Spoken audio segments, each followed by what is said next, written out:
کہ اپنی قوم کی بہبود کے لیے، قوم کی کامیابی و فلاح کے لیے، قوم کی ترقی کے لیے بھی اس امانت کے تقاضوں کو ادا کریں، اور رب ذوالجلال کی طرف سے بھی اس کو نعمت اور امانت سمجھتے ہوئے اس کی قدر کریں، اور جس طرح خالق نے ہمیں اپنی اولاد کی تربیت کرنے کا حکم دیا ہے اس انداز میں اپنی اولاد کی تربیت کریں۔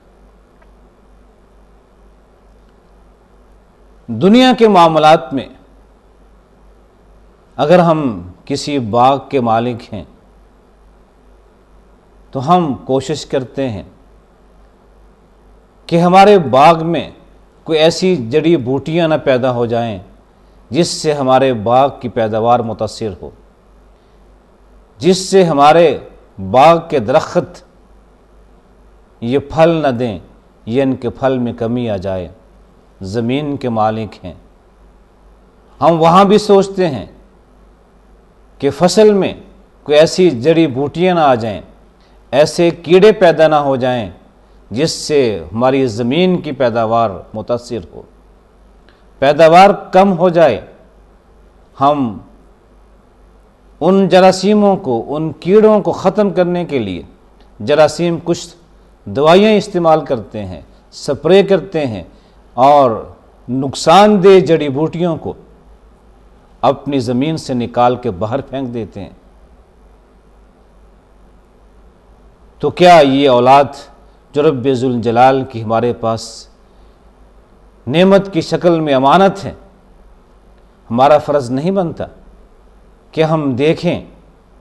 کہ کون کون سی چیزیں ہماری اولاد کے لیے نقصان دہ ہیں، کون کون سی چیزیں ہماری اولاد کی اخلاق کو بگاڑنے والی ہیں، کون کون سی باتیں ہماری اولاد کو بگڑنے اور ایک برا انسان بننے پہ مجبور کرنے والی ہیں، اور کون سی چیزیں ہماری اولاد کے لیے فائدہ مند ہیں، کن چیزوں سے ہماری اولاد کا اخلاق بہترین ہوگا، ان کی تربیت اچھے انداز میں ہوگی، کن چیزوں سے ہماری اولاد ایک اچھی نیک فرما بردار اولاد بنے گی، کس چیز کے ساتھ یہ ہماری اولاد ہماری آنکھوں کی ٹھنڈک بنے گی، کس چیز سے ہماری اولاد ہمارے دل کا سکون بنے گی، ہماری اولاد میں کون سی صفات ہوں گی تو دنیا میں ہماری عزت افزائی کا، ہماری ناموری کا سبب بنے گی، اور کون سی صفات ہوں گی ہماری اولاد میں جن کی وجہ سے اس معاشرے میں ہماری عزت خاک میں مل جائے گی، ہمارا وقار مجروح ہوگا۔ اور اس سے بڑھ کے وہ کون سی چیزیں ہیں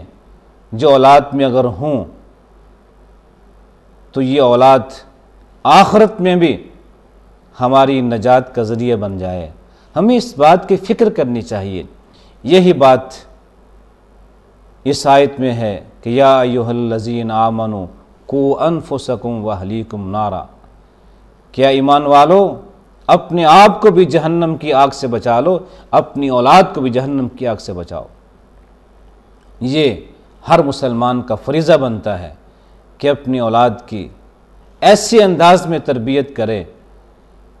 کہ وہ اولاد ماں باپ کے لیے سکون کا باعث ہو، آنکھوں کی ٹھنڈک بنے، دل کا سکون بنے، معاشرے کی ترقی کا سبب بنے۔ اور رب ذوالجلال نے اور اس کے نبی نے اس بارے میں ہماری رہنمائی فرمائی ہے کہ ماں باپ کو کس انداز میں اپنی اولاد کی تربیت کرنی چاہیے، اولاد کے وہ کون سے حقوق ہیں جو ماں باپ کے ذمہ ہیں۔ اگر ماں باپ اپنی اولاد کے ان حقوق کو ادا کریں تو پھر ان کی اولاد نیک بھی ہوگی، صالح بھی ہوگی، فرما بردار بھی ہوگی، اور معاشرے کی، اپنی قوم کی ناموری، شہرت اور ترقی کا باعث بھی بنے گی۔ سب سے پہلی چیز تو یہ ہے کہ رب ذوالجلال جس جوڑے کو بھی جس قسم کی اولاد سے نوازیں، اس جوڑے کی زبان پہ بھی رب ذوالجلال کی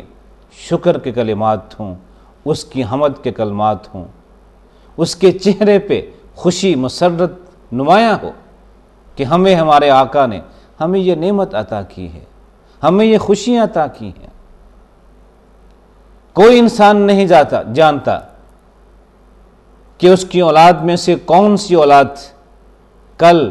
مستقبل میں ہمارے بڑھاپے میں ہماری فرما بردار ہوگی، ہماری خیر خواہ ہوگی، اور کون سی اولاد بڑھاپے کے عالم میں ہمیں چھوڑ کے ہم سے الگ ہو جائے گی، انسان نہیں جانتا۔ اس لیے اولاد جیسی بھی ہے جو اللہ نے ہمیں عطا کی ہے، بیٹیاں ہیں یا بیٹے ہیں، جو بھی اللہ ہمیں عطا کرے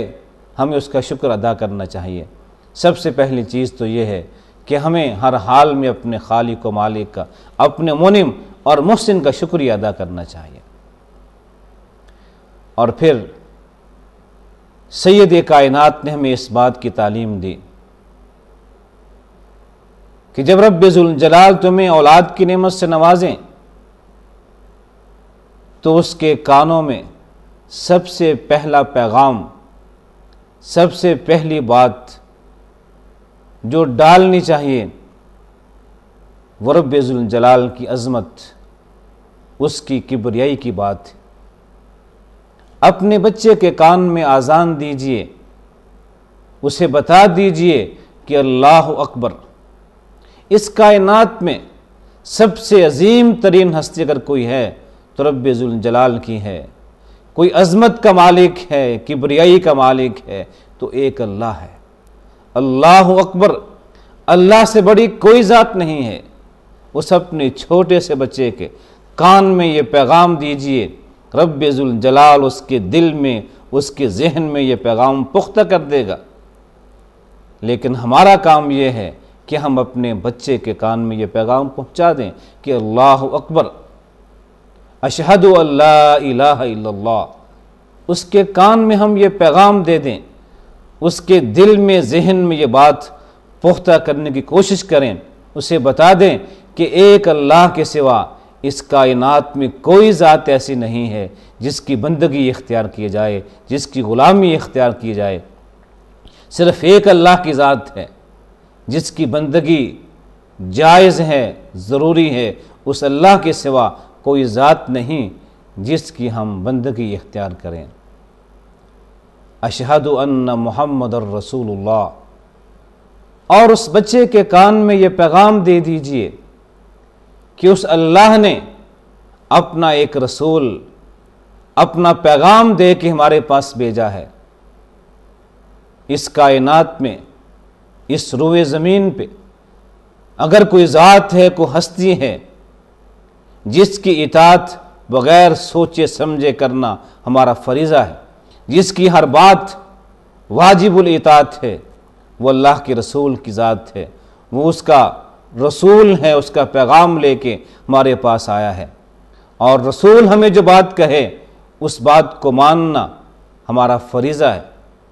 اور ہمارے لیے جائز نہیں ہے کہ ہم اپنے رسول کی، اللہ کے رسول کی کسی ایک بات کو ٹھکرا دیں۔ اور پھر بچے کے کان میں یہ پیغام دیجئے، حی علی الصلاۃ، حی علی الفلاح، کہ کامیابی کا راستہ، کامرانی کا راستہ اللہ کی بندگی میں ہے، اور اللہ کی بندگی کا سب سے پہلا اور سب سے بنیادی طریقہ یہ ہے کہ نماز قائم کی جائے۔ حی علی الصلاۃ، نماز اللہ کی بندگی کا سب سے پہلا مظہر ہے۔ جو شخص نماز نہیں پڑھتا اس کے اندر اللہ کی بندگی نہیں ہے۔ اللہ کی بندگی کا سب سے پہلا اور بنیادی مظہر یہ ہے کہ انسان نماز پڑھتا ہے، نماز قائم کرتا ہے، اور یہی نماز نمازی کے لیے فلاح کا اور کامیابی کا سبب بنتی ہے۔ اگر ہم اپنے بچے کے کان میں یہ آواز ڈال دیں اذان کی شکل میں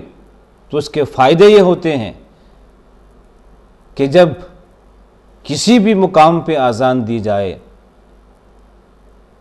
حدیث میں آتا ہے، آپ نے فرمایا کہ جب اذان دی جاتی ہے تو اذان کی آواز سن کے شیطان بھاگ جاتا ہے۔